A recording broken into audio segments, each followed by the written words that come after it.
La politique, là, c'est ça qui est au début et à la fin de notre vie. C'est pourquoi on dit, si tu ne fais pas la politique va te faire. Donc, la politique qui arrive, on doit savoir comment on fait. Qu'est-ce qu'on fait? Il y a eu le malheur. Mais le malheur, il faut le dépasser. Parce que le malheur, c'est Dieu qui a créé, comme le bonheur. Les pleurs comme la joie, c'est Dieu qui a créé tout ça. Donc même quand tu as eu le malheur, tu dois savoir que tu dois travailler pour avoir le bonheur demain. Donc nous devons travailler pour faire face aux exigences de demain. Au FPI, nous nous sommes réunis à Abidjan pour parler de ça. Pour voir qu'est-ce que nous faisons dans ces moments de difficulté. Et tous les militants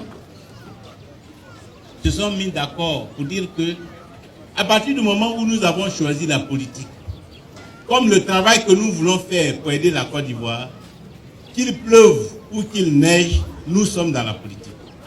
Être dans la politique, c'est être dans la lutte politique. Être dans la politique, c'est être dans le jeu politique. Être dans la politique, c'est être dans la vie politique. C'est-à-dire occuper sa place dans le pays. Là où on a besoin de toi, tu dois répondre présent. Donc, s'il y a une élection qui arrive, le FPI doit répondre présent. Parce que c'est en répondant présent que le FPI assume sa mission, la mission qu'il s'est donnée en Côte d'Ivoire. Si on est absent du jeu politique, de l'élection qui arrive, ça veut dire que nous-mêmes, on a démissionné. Ça veut dire qu'on a jeté l'éponge. Or, nous ne pouvons pas jeter l'éponge. Nous devons nous relever et continuer à marcher. Même si nous sommes tombés, nous devons avoir la capacité de nous relever pour continuer à marcher. Parce qu'un garçon, quand il tombe, il ne reste pas à terre à pleurer. Il se lève et puis continue la marche. Donc le FPI s'est relevé. Parce qu'il y a un temps pour chuter, mais il y a un temps pour se relever. Il y a un temps pour pleurer, mais il y a un temps aussi pour rire. Il y a un temps pour souffrir, mais il y a un temps aussi pour continuer la lutte. Donc pour nous, le temps de la lutte, là, c'est ça qui est arrivé. C'est pourquoi nous avons décidé d'être aux élections et tous les camarades se sont mis d'accord pour que je sois le candidat du Front populaire ivoirien à l'élection présidentielle de 2015. Le candidat, à la fois le candidat du FPI que vous avez en face, le président du parti en tournée et le candidat du FPI. Celui qui a été mandaté pour aller arracher le pouvoir à Alassane Ouattara le 25 octobre 2015. Sa présence à la tête du pouvoir, c'est une erreur. C'est un drame. C'est un cauchemar. C'est une tragédie. Quand quelqu'un cumule tous ces qualificatifs-là, il n'a pas le droit de rester à la tête du pays. Donc mon travail, c'est d'aller le sortir de là pour que le pays respire.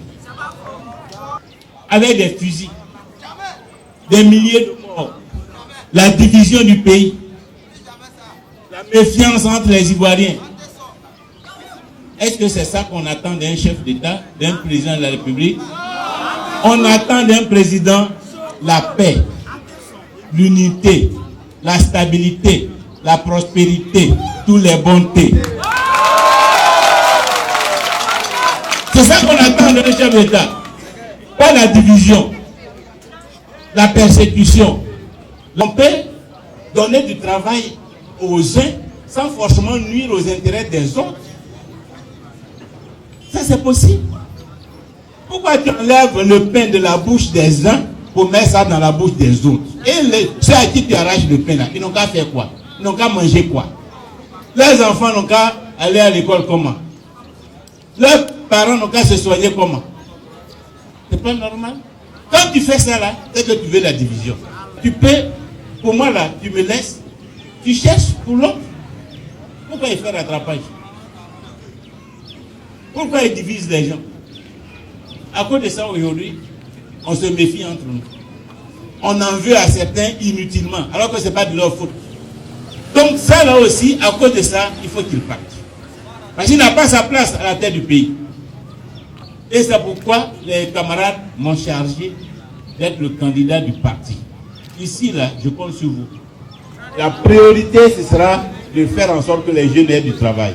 Dans tous les domaines, depuis l'agriculture jusqu'aux technologies de l'information et de la communication, c'est-à-dire les nouvelles technologies, nous ferons en sorte que la Côte d'Ivoire crée de nombreux emplois des millions d'emplois pour les jeunes. Que ceux qui veulent vivre de la terre puissent s'adonner à l'agriculture et vivre de leur agriculture. Que ce soit une agriculture modernisée. Celui qui veut même faire produire de la tomate et que vivre de ça et du riz et de ceci, c'est marqué sur son papier. Dans toutes les sous-préfectures. Ce sera la banque des métiers. Elle ne va pas fonctionner comme les grandes banques où tu vas, on te demande plein de papiers. On te demande des millions avant d'ouvrir le compte. Tu as 20 000 francs, tu ouvres ton compte. Et si une semaine après, tu as besoin de 70 000 francs pour faire quelque chose, la banque te donne. Si c'est dans l'agriculture, tu es encadré par l'ANADER. Et tous les métiers auront des chambres, ce qu'on appelle les chambres régionales. Tout le monde aura accès à la banque. Tout le monde aura des financements pour développer son activité. Dans tous les secteurs, on va créer des métiers, on va créer des emplois. Dans le tourisme, dans l'artisanat, dans la pêche, dans l'élevage, les vivriers. Beaucoup de femmes sont dans le vivrier. Or, le vivrier, c'est informel. Ce n'est pas organisé. Les maniocs, je vais faire de l'igname, qu'elle soit dans un circuit organisé. Quand elle produit, elle sait que ce sera acheté. Et que ce sera acheté à tel prix. Avant même de commencer à planter l'aubergine, elle sait que dans les 6 mois là, le kilo d'aubergine, ça coûte 100 francs ou 200 francs. Elle sait qui va venir acheter. Alors qu'aujourd'hui, les femmes, elles produisent et puis elles attendent les acheteurs. Ce sera l'inverse. Donc, tout doit être organisé pour que chacun puisse vivre de son travail. Le premier point, le point principal, c'est la réconciliation, c'est la paix, c'est la stabilité. Parce que sans la réconciliation, sans la paix, sans la stabilité, on ne peut rien faire de bon. C'est là où il y a la paix qu'il y a le bonheur, qu'il y a le progrès. Tout le monde dit que l'argent n'aime pas le bruit. Mais l'argent n'aime pas le bruit. Quand les fusils tournent là, l'argent fuit. On va aller se réfugier là où il n'y a pas de bruit de fusil. Il faut qu'il y ait la paix. Donc, l'une des priorités, c'est la paix. Et la paix doit commencer par la réconciliation nationale. Que nous tous, on s'est battus, on a fait tout ce qu'on ne devait pas faire. Maintenant, là, le temps de la réconciliation doit sonner. Et on doit se faire à tout, on doit se pardonner mutuellement. Quels que soient nos boss, ceux qui ont souffert, ceux qui ont été injustement brimés, on doit leur demander pardon. Quel que soit leur bord politique. Et on doit faire la paix. Mais pour cela, il faut que tous ceux qui sont en prison sortent de prison. Parce qu'on ne peut pas faire la paix avec des prisonniers politiques. Si des gens sont en prison, ça veut dire que tu ne veux pas la paix.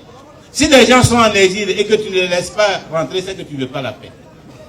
Et quand on aura fait la paix entre nous, FPI, PDCI, RDR, on est tous d'accord sur le minimum. On aura toujours des partis différents. On aura toujours des ethnies différentes. On aura toujours des religions différentes. Mais il faut que quand on se voit là, on se voit en frères et sœurs. C'est ça qu'on doit construire. Un pays uni et solidaire. Dans sa diversité. Dans sa diversité ethnique.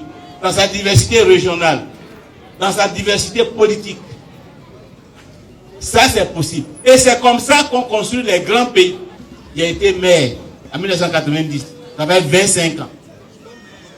90, quand M. Patime est sorti là, il a été maire à Bongonou. Avec 25 ans. Il a été ministre en 2000. Avec 15 ans. Il a été premier ministre en 2000. Ça fait 15 ans. Je suis président de parti depuis 2001. Ça fait 14 ans. J'ai été directeur de campagne de Gbagbo en 95. 20 ans. J'ai été directeur de campagne de Gbagbo en 2000. Ça fait 15 ans. Et j'ai gagné l'élection de 2000. J'étais porte-parole. Alors, il reste quoi? Qu'est-ce pour moi-même là? Moi-même, il reste quoi? Il reste quoi? Et avec toute l'expérience accumulée, j'ai été vice-président de l'Internationale socialiste de 2004 à 2011. 7 ans. Vice-président de l'Internationale socialiste. Après avoir fait tout ça, et puis c'est maintenant, je trouve, de rouler pour celui qui m'a mis en prison pendant 2 ans et demi, qui a fait détruire toutes mes maisons. Je ne lui en veux pas. Je ne lui en veux pas. Mais quand les gens disent que je roule pour lui, je considère que c'est une injure grave. Moi là, je roule pour la Côte d'Ivoire. Je roule pour le Front populaire ivoirien. Et Afif roule pour lui-même. Je ne roule pas pour quelqu'un. Et donc ceux qui vous disent ça là, allez-y leur dire que le monsieur là, il ne ressemble pas à quelqu'un qui peut rouler pour Ouattara. Peut-être que c'est vous-même qui roulez pour Ouattara. Sinon lui là, il ne peut pas rouler pour Ouattara. Et il ne peut pas être acheté pour Ouattara. Il coûte trop cher. Mon prix là, c'est le prix de tous les Ivoiriens qui veulent le changement. Or, ceux qui veulent le changement, eux tous ceux qui n'ont pas d'emploi, ils veulent un emploi. Ceux qui n'ont pas école dans leur village, ils veulent l'école dans leur village. Ceux qui n'ont pas l'eau dans leur village, ils veulent l'eau dans leur village. Ceux qui n'ont pas l'électricité dans leur village, ils veulent l'électricité dans leur village. Ceux qui n'ont pas le goudron, ils veulent le goudron. Ceux qui n'ont pas la santé, ils veulent l'assurance maladie. Ils veulent la gratuité de l'école. C'est tout ça. Qui en Côte d'Ivoire peut donner ça à Afif? C'est l'État seulement. C'est pourquoi je veux prendre le pays. Je veux diriger le pays pour donner tout ça à tous ceux qui ont besoin de cela. Et c'est ça ma marche. C'est ça mon objectif. C'est ce que je suis en train de faire. Ne vous trompez pas. Ne vous trompez pas. Hein? Et ne vous trompez pas sur mon compte.